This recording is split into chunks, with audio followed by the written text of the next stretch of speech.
Катастрофална е состојбата со производството на ајварка во Струмичко. Експертите велат дека временските услови предизвикаа да се десеткува производството со куртовска капија на отворено.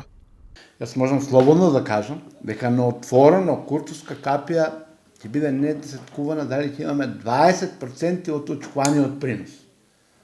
Значи, до толку е лоша работа. Значи, сите тие врнежи и некои интензивните дождови што беа, направија да имаме на некои места еден вид на поплавување, на заливање на површините и исто така се одрази врз самите посеви, самите култури, односно самите пиперки, за да дојде до голем број на несакани ефекти, пред се тука се сушењето на некои култури, бидејќи доаѓа до загушување на корневиот систем од преголема количина на вода. Исто така дојде до пореметување на самата вегетативна маса на културите. Значи на самата пиперка се јавеа некои аномалии кои изгледаат како некои болести, но јас би рекол дека не се болести, него тоа се некои физиолошки пореметувања кои се случија баш од дождовите и од климатските промени, односно од температурните разлики што се случија меѓу ноќта и денот во некои делови од годината. Ништо подобра не е ситуацијата ни во фолиарното производство. И таму се намалени приносите со ајварка.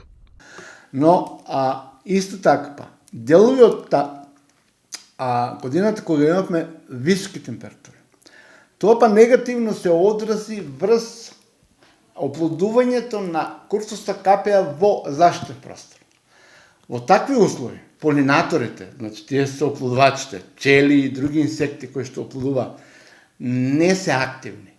Значи дека, бидејќи тоа е заштитен простор, а плюс и високи температури, тие влегуваат 3-4 метра на почетокот на пластеникот, а понатаму не заради високите температури.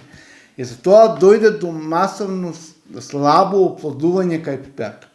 Значи, генерално, зборам за Струмичкиот регион, во Струмичкиот регион, куртовска капија, приносите на куртовска капија се намалени, ако не повеќе, сигурно за 40%.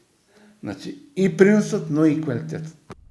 Професорот Спасов вели дека постојат методи за да се намали негативното влијание на големата температура, а тоа се поставување заштитни мрежи или засенчување на било кој друг начин, проветрување на оранжериите со вентилирање или со водна пареја.